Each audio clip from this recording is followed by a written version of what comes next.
Budget ಅನ್ನ ಮಂಡಿಸಿದ್ದಾರೆ. ಈ ಬಾರಿಯ ಬಜೆಟ್ ಗಾತ್ರ ಕೂಡ ದೊಡ್ಡದಿದೆ, ಹಾಗಾಗಿ ಸಾಲ ಕೂಡ ಜಾಸ್ತಿ ಇದೆ. ಇದೆಲ್ಲದರ ಮಧ್ಯೆ ಒಂದಷ್ಟು ಪಾಸಿಟಿವ್ ಪಾಯಿಂಟ್ಸ್ ಕೂಡ ಇದೆ. ವಿಪಕ್ಷಗಳು ಯಾವಾಗಲೂ ಅಷ್ಟೇ, ಯಾವುದೇ ವಿಪಕ್ಷಗಳಾದ್ರೂ ಬಜೆಟ್ ಆಡಳಿತ ಪಕ್ಷ ಮಂಡಿಸಿದಾಗ ಅದು ಸರಿ ಇಲ್ಲ ಅಂತಾನೆ ಹೇಳೋದು. ಅಫ್ಕೋರ್ಸ್ ನಾನು 100% ಇವತ್ತಿನ ಬಜೆಟಲ್ಲಿ ಏನೋ ಬಹಳ ದೊಡ್ಡದು, ಏನೋ ಬಹಳ ನಾವೆಲ್ಲ ನಿರೀಕ್ಷೆ ಇಟ್ಕೊಂಡಿದ್ವಲ್ಲ ಅಂಥದ್ದೇನೋ ಘೋಷಿಸ್ಬಿಟ್ಟಿದ್ದಾರೆ ಅಂತ ನಾನು ಹೇಳಲಾರೆ. ಹಾಗಂದ ಮಾತ್ರಕ್ಕೆ ಏನೂ ಇಲ್ಲವೇ ಇಲ್ಲ ಅಂತಲೂ ಹೇಳೋಕ್ಕಾಗಲ್ಲ. ಅಟ್ ದ ಸೇಮ್ ಟೈಮ್ ಕಳೆದ ವರ್ಷ ಒಂದಷ್ಟು ಘೋಷಣೆಗಳು ಏನು ಮಾಡಿದ್ರು ಅದೇ ಇಲ್ಲಿಗೂ ಕ್ಯಾರಿ ಓವರ್ ಆಗಿದೆ. ಅಟ್ ದ ಸೇಮ್ ಟೈಮ್ ಈ ಒಂದು ಬಜೆಟ್ ಇದೆಯಲ್ಲ, ಇದರಲ್ಲಿ ಯಾವುದೇ ಕ್ಲಾರಿಟಿ ಇಲ್ಲ. ಒಂದು ರೋಡ್ ಮ್ಯಾಪ್ ಆಗಲಿ ಅಥವಾ ಒಂದು ಬ್ಲೂ ಪ್ರಿಂಟ್ ಆಗಲಿ, ಎಸ್ ಕರ್ನಾಟಕನ ನಾವು ನೆಕ್ಸ್ಟ್ ಇಂಥ ಒಂದು ಇದರಲ್ಲಿ ನೋಡಬೇಕು ಅನ್ನುವಂಥ ಒಂದು ಬ್ಲೂ ಪ್ರಿಂಟ್ ಆಗಲಿ, ಕ್ಲಾರಿಟಿ ಆಗಲಿ, ಹಣ ಹಂಚಿಕೆಯಲ್ಲಿ ಕ್ಲಾರಿಟಿ ಆಗಲಿ, ಇದು ಯಾವುದು ಕೂಡ ಈ ಬಜೆಟಲ್ಲಿ ಇರಲಿಲ್ಲ. ಸೊ ನಮ್ಮ ಹತ್ರ ₹1 ಇದೆ, ಅದನ್ನು ಇಂತಿಂತಿದ್ದಕ್ಕೆ ನಾವು ಹಂಚಿದ್ದೀವಿ ಅಂತ ಹೇಳ್ದಂಗೆ ಈ ಬಜೆಟ್ ಇತ್ತು. ಮತ್ತು ಗ್ಯಾರಂಟಿ ಹೊರೆಯನ್ನು ಇಟ್ಕೊಂಡೇನೆ ಇವತ್ತು ಮುಖ್ಯಮಂತ್ರಿಗಳು ಸುದೀರ್ಘ 3.25 ಗಂಟೆನೋ 3.25 ಗಂಟೆನೋ ಬಜೆಟನ್ನು ಮಂಡಿಸಿದ್ರು. ಸೊ ಈ ಬಜೆಟ್ ಬಗ್ಗೆ ವಿಶ್ಲೇಷಕರು ಏನೇನು ಹೇಳ್ತಾರೆ ಎಲ್ಲವನ್ನ ಚರ್ಚೆ ಮಾಡ್ತಾ ಹೋಗೋಣ. ಯಾವುದಕ್ಕೆ ಏನೇನು ಅನುದಾನವನ್ನು ಕೊಟ್ಟಿದ್ದಾರೆ ಮತ್ತು ಮೈಸೂರನ್ನ 2ನೇ IT ಸಿಟಿ ಮಾಡಬೇಕು ಅಂತ ಅಂದ್ಕೊಂಡಿರುವಂತಹ ಯೋಜನೆ, ಇದೆಲ್ಲದರ ಬಗ್ಗೆ ಸಂಪೂರ್ಣವಾಗಿ ನಾನು ಚರ್ಚೆ ಮಾಡ್ತಾ ಹೋಗ್ತೀನಿ. Let's go for breaking updates.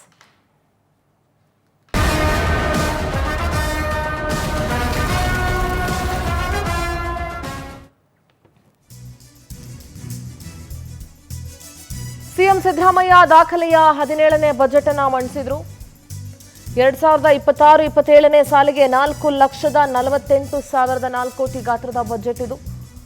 ಕಳೆದ ವರ್ಷ 4,09,549 ಕೋಟಿ ಇತ್ತು ಬಜೆಟ್ ಗಾತ್ರ. ಈ ಬಾರಿ 9.4ರಷ್ಟು ಬಜೆಟ್ನ ಗಾತ್ರ ಹೆಚ್ಚಳವಾಗಿದೆ. ನಮ್ಮ ಬಜೆಟ್ ರಾಜ್ಯದ ಅಭಿವೃದ್ಧಿಗೆ ಪೂರಕ ಅಂತ ಸಿಎಂ ಹೇಳಿದ್ದಾರೆ. ಬಜೆಟ್ ಮಂಡನೆ ಬಳಿಕ ಸಿಎಂ ಸಿದ್ದರಾಮಯ್ಯ ಮುಕ್ತವಾಗಿ ಮಾತನಾಡಿದರು.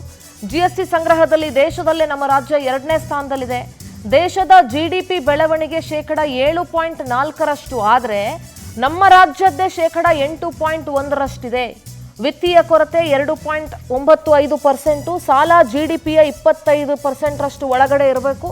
ರಾಜ್ಯ ಆರ್ಥಿಕ ಶಿಸ್ತನ್ನ ಹೊಂದಿದೆ ಅಂತ ಸಿದ್ದರಾಮಯ್ಯ ಅವರು ಬಜೆಟ್ ಮಂಡಿಸಿದ ನಂತರ ಸುದ್ದಿಗೋಷ್ಠಿಯಲ್ಲಿ ಮಾತನಾಡಿದರು.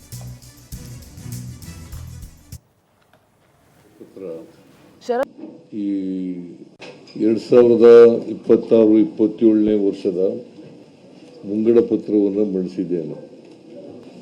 ಈ ಮುಂಗಡ ಪತ್ರ ಕರ್ನಾಟಕ ರಾಜ್ಯದ ಅಭಿವೃದ್ಧಿಗೆ ಪೂರಕವಾಗಿರ್ತಕ್ಕಂಥ ಮುಂಗಡ ಪತ್ರವನ್ನು ಮಂಡಿಸಿದ್ದೇನೆ.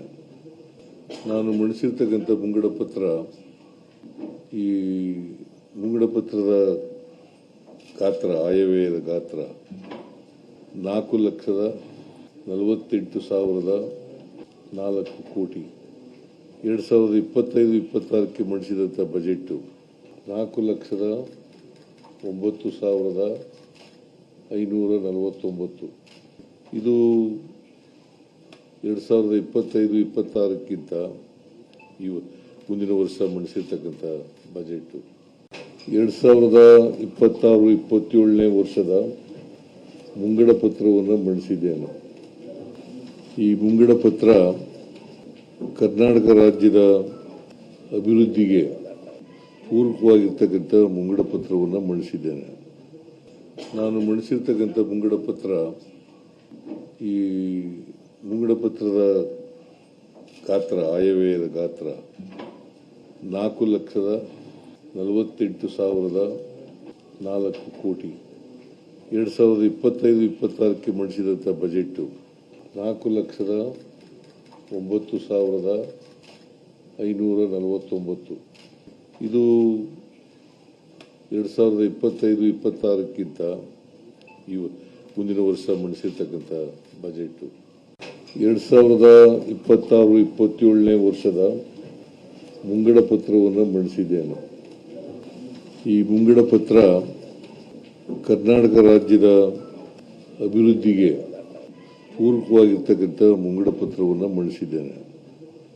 ನಾನು ಮಂಡಿಸಿರ್ತಕ್ಕಂಥ ಸರ್ಕಾರದ ಇಂದಿನ ಬಜೆಟ್ಗೆ ಬಿಜೆಪಿ ಟೀಕೆಯನ್ನ ಮಾಡಿತು, ಚೊಂಬಿಡ್ಕೊಂಡು ಮೆರವಣಿಗೆಯನ್ನ ಮಾಡಿತು. ಬಜೆಟ್ನಲ್ಲಿ ಚೊಂಬು ಕೊಡಲಾಗಿದೆ ಅಂತ ವಿಪಕ್ಷಗಳು ಪ್ರತಿಭಟನೆ ನಡೆಸಿದ್ವು. ವಿಧಾನಸೌಧದ ಗ್ರ್ಯಾಂಡ್ ಸ್ಟೆಪ್ಸ್ನಿಂದ ಕೆಂಗಲ್ ಗೇಟ್ವರೆಗೆ ಕಿವಿಯಲ್ಲಿ ಹೂವು, ಕೈಯಲ್ಲಿ ಚೊಂಬು ಹಿಡ್ಕೊಂಡು ಪ್ರೊಟೆಸ್ಟ್ ಮಾಡಿದ್ರು. ರಾಜ್ಯ ಬಜೆಟ್ ಬಗ್ಗೆ ವಿಪಕ್ಷ ಬಿಜೆಪಿ ಕಿಡಿಕಾರ್ತು.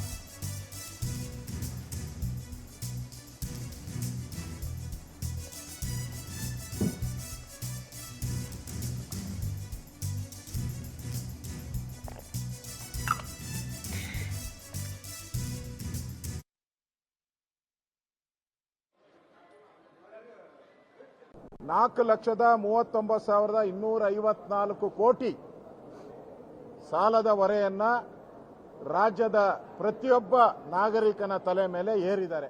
ಇವರೊಬ್ಬರೇ ಬಡ್ಡಿ ಕಟ್ಟಕ್ಕೂ ಕೂಡ ಮುಂದೆ ಬರುವಂತ ಸರ್ಕಾರಗಳಿಗೆ ಆಗಲ್ಲ. ಆ ಪರಿಸ್ಥಿತಿ ಇವತ್ತು ನಿರ್ಮಾಣ ಆಗಿದೆ.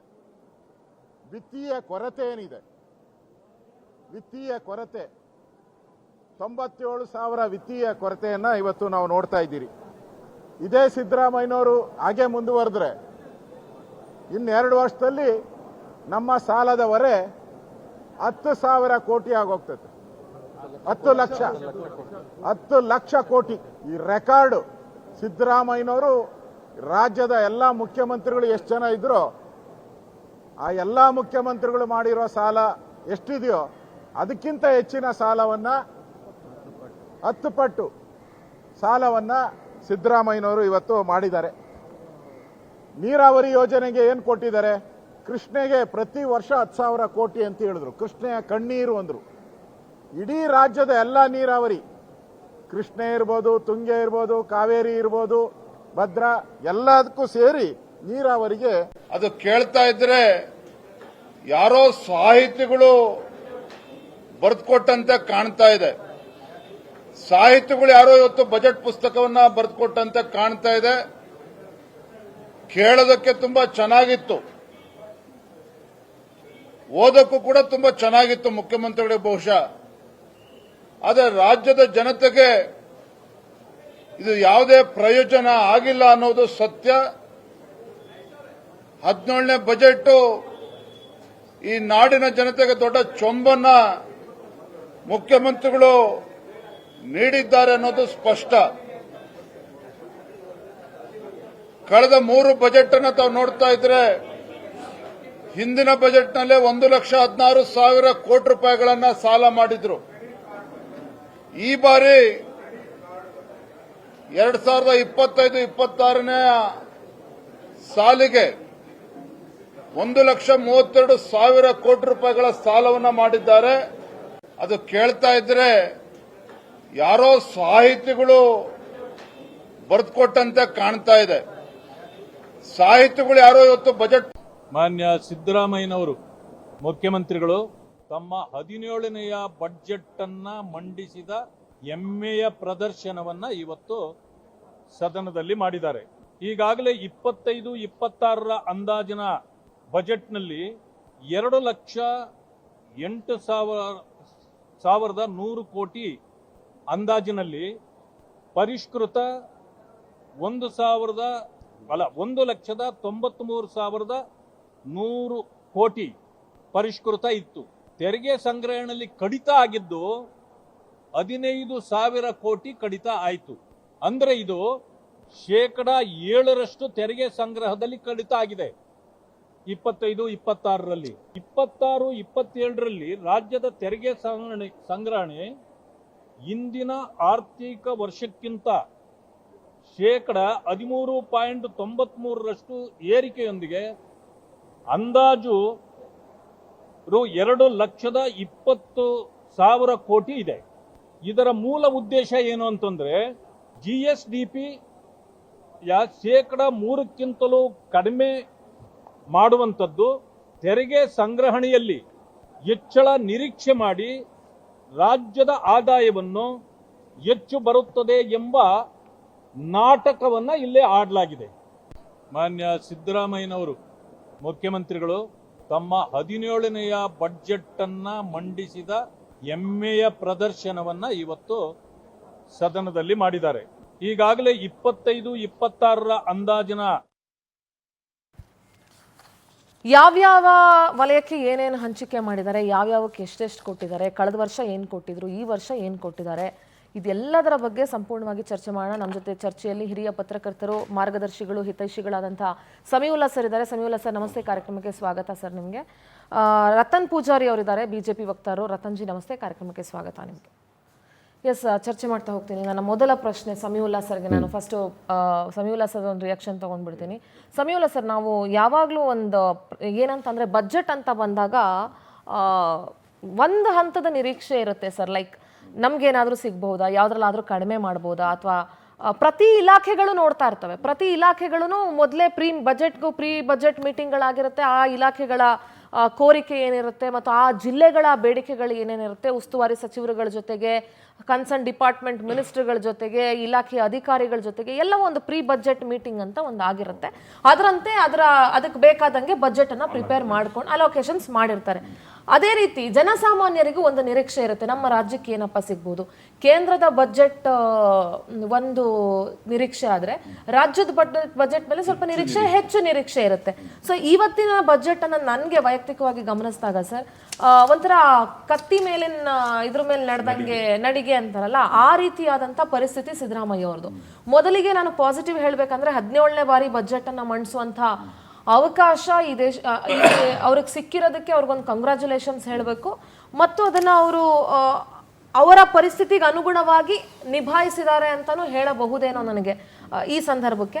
ಒಂದಷ್ಟು ಪಾಸಿಟಿವಿಟಿನೂ ಇದೆ ಈ ಬಜೆಟಲ್ಲಿ, ಇನ್ನೊಂದಷ್ಟು ಲಾಸ್ಟ್ ಇಯರ್ದೇ ಬಜೆಟ್ನು ಕ್ಯಾರಿ ಓವರ್ ಆಗಿದೆ. ಇದೆಲ್ಲವೂ ಆಗಿದೆ ಸರ್. ಸೊ ನಿಮ್ಮ ಮೊದಲ ರಿಯಾಕ್ಷನ್ ಒಂದೇ ಸರ್. ಹೋಗ್ತಾ ನಾನು ಇನ್ನೊಂದಷ್ಟು ವಿಚಾರಗಳನ್ನ ನಿಮ್ಮ ಜೊತೆ ಚರ್ಚೆ ಮಾಡ್ತೀನಿ. ಒಂದು ಅನಿವಾರ್ಯವಾಗಿ ಒತ್ತಡದ ಸುಳಿಗೆ ಸಿಲುಕಿ ಇಲ್ಲಿ ಗ್ಯಾರಂಟಿ ಬಿಟ್ಟು ಬೇರೆ ಪ್ರೋಗ್ರಾಮ್ಸ್ಗಳಿಗೆ ಹಣ ಹೊಂದಾಣಿಕೆ ಮಾಡ್ಕೊಳ್ಳೋದಕ್ಕೆ ತಿಣುಕಾಟ ನಡೆಸಿ ಒಂದೊಂದು ಪೈಸೆಯನ್ನೂ ಕೂಡ ಹುಡುಕಿ ಹೆಕ್ಕಿ ತೆಗೆದು ಮತ್ತು ಎಲ್ಲಿ ಯಾವುದು ಎಷ್ಟು ಅದನ್ನು ಎಳಿಬಹುದೋ ಅಷ್ಟು ಎಳೆದು ತೂಗಿ ಲೆಕ್ಕಾಚಾರ ಹಾಕಿದಂತಹ ಬಜೆಟ್ ಇದು. ಅದರಲ್ಲೇನು ಎರಡು ಮಾತಿಲ್ಲ. ಯಾಕೆ ಅಂತಂದರೆ ಆ ಗ್ಯಾರಂಟಿ ಯೋಜನೆಗಳ ಭಾರ ಮತ್ತು ಆ ಯೋಜನೆಗಳನ್ನು ಸರಿದೂಗಿಸೋದಕ್ಕೆ ಈ ಪರ್ಯಾಯ ಹಣಕಾಸಿನ ಮೂಲಗಳ ಹುಡುಕಾಟ, ಮತ್ತು ಎಲ್ಲಿ ಮೂಲೆಯಲ್ಲಿ 1,000 ಕೋಟಿ ಸಿಗುತ್ತೋ, 500 ಕೋಟಿ ಸಿಗುತ್ತೋ, 5,000 ಕೋಟಿ ಸಿಗುತ್ತೋ, ಅಥವಾ ಒಂದು ವೇಳೆ ಬಿಕ್ಕಟ್ಟು ತಲೆದೋರಿದ್ರೆ ಪೈಸಾ ಕೂಡಿಟ್ಕೊಂಡ್ಗೆ ಇದು ಎಕ್ಸಾಕ್ಟ್ಲಿ ಈಗ ಮನೇಲಿ ಕಷ್ಟ ಕಾಲದಲ್ಲಿ ಪೈಸಾ ಕೂಡಿಡೋದು ಅಂತ ಹೇಳ್ತೀವಲ್ಲ, ಅದೇ ಪರಿಸ್ಥಿತಿ. ಆಮೇಲೆ ಬಜೆಟ್ ಹೆಂಗ್ ಕೊಟ್ಟಿದ್ದಾರೆ ಅಂತಂದ್ರೆ, ಮುಂದೆ ಒಂದು 3-4 ತಿಂಗಳು ಬಿಟ್ಟು ಸಪರೇಟ್ ಆರ್ಡರ್ ತಂದು ನೀವು ಇನ್ಕ್ರೀಸ್ ಮಾಡ್ಕೋದಕ್ಕೆ ಪ್ರಾವಿಷನ್ ಮಾಡ್ಕೊಂಡಿದ್ದಾರೆ. ಬಜೆಟ್ ಅಲ್ಲಿ ಅನೌನ್ಸ್ ಮಾಡಿಲ್ಲ. ನೀವು ಬಜೆಟ್ ನ ಕೆಲವು ಪ್ಯಾರಾಗಳನ್ನ ಎಷ್ಟು ಕ್ಯಾಲ್ಕುಲೇಟ್ ನೀವು ಅದನ್ನ ಸೂಕ್ಷ್ಮವಾಗಿ ನೋಡಿದ್ರೆ, ಒಂದು 4 ತಿಂಗಳು ಬಿಟ್ಟು ಒಂದು ಸಪರೇಟ್ ಆರ್ಡರ್ ತಂದು ನೀವು ಟ್ಯಾಕ್ಸಸ್ ಇನ್ಕ್ರೀಸ್ ಮಾಡ್ಕೋಬಹುದು. ಅದಕ್ಕೆ ಪೂರಕವಾಗಿದೆ ಕೆಲವು ಕಡೆ, ಅದು ಮೇಜರ್ ಆಗಿ ಪೂರಕವಾಗಿದೆ. ಇದು ವಿಶೇಷವಾಗಿದೆ ಬಜೆಟ್ ಅಲ್ಲಿ. ಓಕೆ ಎಸ್ ಸರ್, ರತನ್ ನಿಮ್ಮ ಮೊದಲ ರಿಯಾಕ್ಷನ್ ಆನ್ ದಿಸ್. ನನಗನ್ಸುತ್ತೆ ಇವತ್ತು ಬಿಜೆಪಿ ಅವ್ರು ಚಂಬಿಡ್ಕೊಂಡು ಪ್ರತಿಭಟನೆ ಮಾಡಿದ್ರು. ಕೇಂದ್ರದ ಬಜೆಟ್ ಆದಾಗ ನಾವೆಲ್ಲರೂ ಅದೇ ಚಂಬಿಡ್ಕೊಂಡು ಪ್ರತಿಭಟನೆ ಮಾಡಬೇಕಿತ್ತೋ ಏನೋ ಅಂತ ಅನ್ಸುತ್ತೆ. ಒಟ್ಟಿನಲ್ಲಿ ಕೇಂದ್ರ ಮತ್ತು ರಾಜ್ಯ ಸರ್ಕಾರಗಳ ಎರಡೂ ಬಜೆಟ್ ಅನ್ನ ನೋಡಿದಾಗ ಕರ್ನಾಟಕದ ಜನತೆಗೆ ನೆಕ್ಸ್ಟ್ ಎಲೆಕ್ಷನ್ ಅಲ್ಲಿ ಯಾರಾದ್ರೂ ಚೊಂಬನ್ನ ಐಡೆಂಟಿಟಿಯಾಗಿ ಕೊಡ್ತಾರೋ ಏನೋ ನನಗೆ ಗೊತ್ತಿಲ್ಲ. ಜಾಹೀರಾತು ಕೊಡ್ಬೋದು. ಎಸ್, ಕೊಟ್ಟಿದ್ರು ಆಲ್ರೆಡಿ. ಹೌದು ಎಸ್ ರತನ್ ಜಿ, ಇದು ಒಂಥರ ನೀರಸ ಬಜೆಟ್ಟು, ಅನಂತರ ದೊಡ್ಡ ಘೋಷಣೆಗಳ ಒಂದು ಬೋಗಸ್ ಬಜೆಟ್ ಅಂತ ಹೇಳಲಿಕ್ಕೆ ಬಯಸ್ತೀನಿ. ಯಾವುದೇ ಒಂದು ಬಜೆಟ್ಟು ಅದು ಒಳ್ಳೆ ಬಜೆಟ್ ಅಂತ ಹೇಳಬೇಕಾದ್ರೆ ಅಲ್ಲಿ ನಾವು ಕ್ಯಾಪಿಟಲ್ ಎಕ್ಸ್ಪೆಂಡಿಚರ್ ಎಷ್ಟು ಇವರು ಅಲಾಟ್ ಮಾಡಿದ್ದಾರೆ ಅಂತ ಹೇಳಿ ನೋಡಬೇಕಾಗತ್ತೆ. ಆದರೆ ನೀವು ಸಿದ್ದರಾಮಯ್ಯನವರು ಚೀಫ್ ಮಿನಿಸ್ಟರ್ ಆದ ನಂತರ ಅವರ ಬಜೆಟ್ಗಳನ್ನು ಗಮನಿಸಿದರೆ ಲಾಸ್ಟ್ ಇಯರ್ ಅವರು 74,000 ಕೋಟಿ ಕ್ಯಾಪಿಟಲ್ ಎಕ್ಸ್ಪೆಂಡಿಚರನ್ನು ಮಾಡಿರ್ತಾರೆ. ಹೋಗ್ತಾ ಕ್ಯಾಪಿಟಲ್ ಎಕ್ಸ್ಪೆಂಡಿಚರು ತುಂಬ ಜಾಸ್ತಿ ಆಯಿತು ಅಂತ ಹೇಳಿದ್ರೆ it's called a good budget ಅಂತ. ಆದರೆ ಈ ಸಲ ಅವರು ಕ್ಯಾಪಿಟಲ್ ಎಕ್ಸ್ಪೆಂಡಿಚರ್ಗೆ ಇಟ್ಟಿರುವಂಥದ್ದು ಕೇವಲ 74,000 ಕೋಟಿ ರೂಪಾಯಿ, ಅಂದರೆ 71ರಿಂದ 3,000 ಕೋಟಿಯನ್ನು ಜಾಸ್ತಿ ಮಾಡಿದ್ದಾರೆ. ಇನ್ನು ನೀವು ಲಾಸ್ಟ್ ಇಯರ್ ಅವರು 71,000 ಕೋಟಿ ಏನು ಇಟ್ಟಿದ್ದಾರಲ್ಲ, ಅದರಲ್ಲಿ ಖರ್ಚು ಮಾಡಿರೋದು ಎಷ್ಟು ಅಂತ ಕೇಳಿದಿದ್ರೆ ಕೇವಲ 33,000 ಕೋಟಿ ರೂಪಾಯಿ ಕ್ಯಾಪಿಟಲ್ ಎಕ್ಸ್ಪೆಂಡಿಚರ್ಗೆ. ಅಂದರೆ 46% of the whatever they have allotted then ಅದನ್ನು ಖರ್ಚು ಮಾಡಿದ್ದಾರೆ. ನೋಡಿ, ಕ್ಯಾಪಿಟಲ್ ಎಕ್ಸ್ಪೆಂಡಿಚರ್ ಇದು ಸ್ಪೆಂಡ್ ಮಾಡೋದ್ರಿಂದ ಏನಾಗುತ್ತೆ ಅಂತ ಹೇಳಿದ್ರೆ ಇಕಾನಮಿಲಿ ದುಡ್ಡು ಬರುತ್ತೆ, ಇಕಾನಮಿ ಗ್ರೋತ್ ಆಗುತ್ತೆ, ಇಕಾನಮಿಗೆ ದುಡ್ಡು ಬರುತ್ತೆ. ರೋಡ್ಸ್ ಇರ್ಬೋದು, ಬ್ರಿಡ್ಜ್ ಇರ್ಬೋದು, ಹಾಸ್ಪಿಟಲ್ಸ್ ಇರ್ಬೋದು, ಅನಂತರ ಪೋಸ್ಟ್ ಆಫೀಸ್ಗಳು ಇರ್ಬೋದು, ಈ ಥರದನ್ನೆಲ್ಲ ಬಿಲ್ಡ್ ಮಾಡೋದ್ರಿಂದ ಜಾಬ್ಸ್ ಕ್ರಿಯೇಟ್ ಆಗುತ್ತೆ. ಅಷ್ಟೇ ಅಲ್ಲ, ಇಕಾನಮಿಗೆ ದುಡ್ಡು ಬರುತ್ತೆ. ಅದು 2 ಇಯರ್ಸಲ್ಲಿ ಏನು ಇವರು ₹1 ಸ್ಪೆಂಡ್ ಮಾಡಿದ್ದಿದ್ರೆ ₹2 ಆಗಿ ಬರುತ್ತೆ. ಆನಂತರ 5 ಇಯರ್ಸ್ಗೆ ₹7.5 ಆಗಿ ಬರುತ್ತೆ.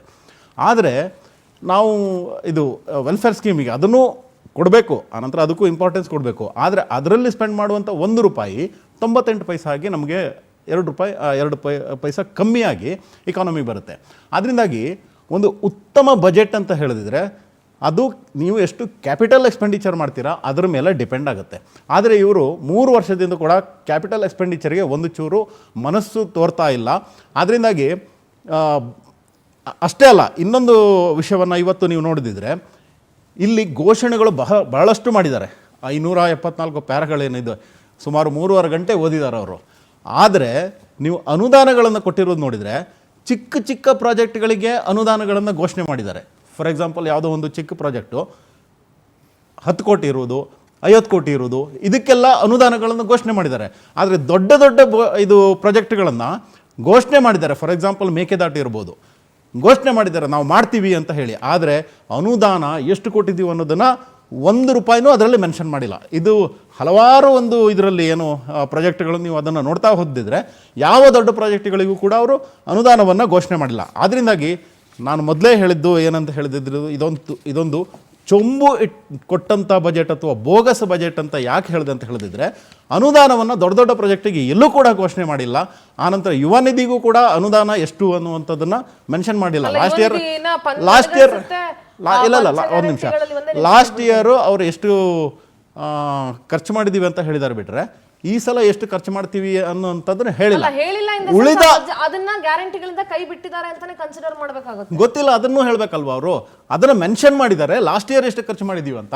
ಆದರೆ ಕಮಿಂಗ್ ಡೇಸ್ ಅಲ್ಲಿ ನಾವು ಏನು ಮಾಡ್ತಿದ್ದೀವಿ ಅನ್ನೋದ್ರ ಬಗ್ಗೆ ಸ್ಪಷ್ಟತೆಯನ್ನ ಎಲ್ಲೂ ಕೊಟ್ಟಿಲ್ಲ. ₹1 ಕೊಡ್ತೀವಾ ಅಥವಾ ನೀವು ಹೇಳ್ದಂಗೆ ಸ್ಟಾರ್ಟ್ ಮಾಡ್ತೀರಾ ಅನ್ನುವಂಥದ್ದು ಗೊತ್ತಿಲ್ಲ. ಆನಂತರ ಲಾಸ್ಟ್ ಇಯರ್ ಬಜೆಟ್ ಮಾಡಿದಾಗ ಸಿದ್ದರಾಮಯ್ಯನವರು ಒಂದು ಕೋಟನ್ನು ಓದ್ತಾರೆ, ಬಸವಣ್ಣನವರ ಒಂದು ವಚನ. ಆನೆ ಏರಿಕೊಂಡು ಹೋದಿರೇ ನೀವು, ಕುದುರೆಯನ್ನೇರಿಕೊಂಡು ಹೋದಿರೇ ನೀವು, ಕುಂಕುಮ ಕಸ್ತೂರಿಯ ಪೂಸಿಕೊಂಡು ಹೋದಿರೇ ಅಣ್ಣ, ಸತ್ಯದ ನಿಲುವ ನರಿಯದೇ ಹೋದಿರಲ್ಲ ಅಂತ. ಇವರು ಇಷ್ಟೊಂದು ಬಜೆಟನ್ನು ಓದಿದವರು ಇವರಿಗೆ ಬಜೆಟಿನ ಬಗ್ಗೆ, ಗಾತ್ರದ ಬಗ್ಗೆ, ಆನಂತರ ಬಜೆಟಲ್ಲಿ ಎಷ್ಟು ಎಕ್ಸ್ಪೆಂಡಿಚರ್ ಬರುತ್ತೆ ಅನ್ನುವಂಥರ ಬಗ್ಗೆ ಇವರಿಗೆ ಘೋಷಣೆ ಮಾಡುವಾಗ, ವಾಗ್ದಾನಗಳನ್ನು ಮಾಡುವಾಗ ಗೊತ್ತಿರಲಿಲ್ವಾ? ಅದೇ ಥರ ಆನೆ ಏರಿಕೊಂಡು ಹೋದರು, ಕುದುರೆ ಏರಿಕೊಂಡು ಹೋದರು, ಕುಂಕುಮ ಕಸ್ತೂರಿಯನ್ನು ಪೂಸ್ಕೊಂಡು ಹೋದರು, ಆದರೆ ಸತ್ಯದ ನಿಲುವೇ ಅವರಿಗೆ ಅರಿವಿರಲಿಲ್ವಾ ಅಂತ ಅವ್ರು ಓದಿದ್ದನ್ನೇ ನಾನು ಅವ್ರಿಗೆ ಕೇಳ್ತಾ ಇದ್ದೀನಿ. ಆದ್ದರಿಂದ ನಿಮ್ಮ ಪ್ರಶ್ನೆಗೆ ಇವಾಗ ಉತ್ತರ ಕೊಡ್ತೀನಿ. ಏನಂತ ಹೇಳಿದ್ರೆ, ಒಬ್ಬೊಬ್ಬರು ಒಂದೊಂದು ಇದು ಹೇಳ್ತಾರೆ, ಗ್ಯಾರಂಟಿ ಹೊರೆ ಆಗ್ತಿದೆ ಅಂತ ಒಬ್ಬರು ಹೇಳ್ತಾರೆ, ಇನ್ನೊಬ್ಬರು ಗ್ಯಾರಂಟಿಯನ್ನು ರೀಥಿಂಕ್ ಮಾಡಬೇಕಂತಾರೆ, ಇನ್ನೊಬ್ಬರು ಗ್ಯಾರಂಟಿ ತಗೊಳ್ಳಿ ಆದರೆ ರೋಡು ಬ್ರಿಡ್ಜು ಇದನ್ನೆಲ್ಲ ಕೇಳಬೇಡಿ ಅಂತಾರೆ. ಇನ್ನು ಕೆಲವರು ಹೇಳ್ತಾರೆ ಗ್ಯಾರಂಟಿ ಕೊಡ್ತಾ ಇದ್ದೀವಿ ಅದರಿಂದಾಗಿ ನಮ್ಮ ಕ್ಷೇತ್ರಕ್ಕೆ ಹೋಗೋಕ್ಕಾಗ್ತಿಲ್ಲ ಯಾಕಂದರೆ ಅನುದಾನ ಬರ್ತಿಲ್ಲ ಅಂತ ಹೇಳ್ತಾರೆ, ಅದನ್ನು ರೀಥಿಂಕ್ ಮಾಡಿ ಅಂತಾರೆ. ಆದ್ದರಿಂದಾಗಿ ನೀವೀಗ ಹೇಳಿದ್ರಿ ಗ್ಯಾರಂಟಿ ಕೊಡೋದ್ರಿಂದಾಗಿ ಬೇರೆ ಬೇರೆ ಇದಕ್ಕೆ ಕ್ಯಾಪಿಟಲ್ ಎಕ್ಸ್ಪೆಂಡಿಚರ್ಗೆ ದುಡ್ಡು ಕೊಡೋಕ್ಕಾಗುತ್ತೋ ಇಲ್ವೋ ಅಂತ ನೀವು ಕೇಳ್ತಾ ಇದ್ದೀರಾ. ಇಲ್ಲ, ನಾನು ಅದನ್ನು ಕೇಳಿಲ್ಲ. ಏನು ಹೇಳಿದ್ರಿ ನೀವು? ಗ್ಯಾರಂಟಿ ಹೊರೆ ಬಗ್ಗೆ ನಾನು ಮಾತಾಡಲಿಲ್ಲ. ಗ್ಯಾರಂಟಿನಲ್ಲಿ 5 ಗ್ಯಾರಂಟಿಗಳಲ್ಲಿ ಯುವ ನಿಧಿಗೆ ಅವ್ರು ಘೋಷಿಸಿಲ್ಲ ಅಂತಂದ್ರೆ ಒಂದು ಗ್ಯಾರಂಟಿ 3 ವರ್ಷಕ್ಕೆ ಒಂದು ಗ್ಯಾರಂಟಿ ಕೋತಾ ಅಂತ ಎಕ್ಸಾಕ್ಟ್ ಗೊತ್ತಿಲ್ಲ, ಅದೇ ಹೇಳಿದ್ ನಾವು. ಆದ್ರಿಂದಾಗಿ ಅವರಿಗೆಲ್ಲೋ ಒಂದ್ ಕಡೆ ಈ ಗ್ಯಾರಂಟಿಯಿಂದ ಎಷ್ಟು ಹೊರೆ ಆಗುತ್ತೆ ಅನ್ನುವಂಥ ಒಂದು ಕಲ್ಪನೆ ಆವಾಗ ಇರ್ಲಿಲ್ವೇನೋ. ಆದ್ರಿಂದಾಗಿ ಇವಾಗ ನೀವು ಹೇಳಿದಾಗೆ ಇವತ್ತು ಯುವ ನಿಧಿ ಕೋತಾ ಮಾಡ್ಬೋದು, ಮುಂದಿನ ದಿನದಲ್ಲಿ ಬೇರೆ ಬೇರೆ ಕೋತಾ ಮಾಡ್ತಾ ಹೋಗ್ಬೋದೇನೋ, ಅದ್ರ ಬಗ್ಗೆ ಗೊತ್ತಿಲ್ಲ.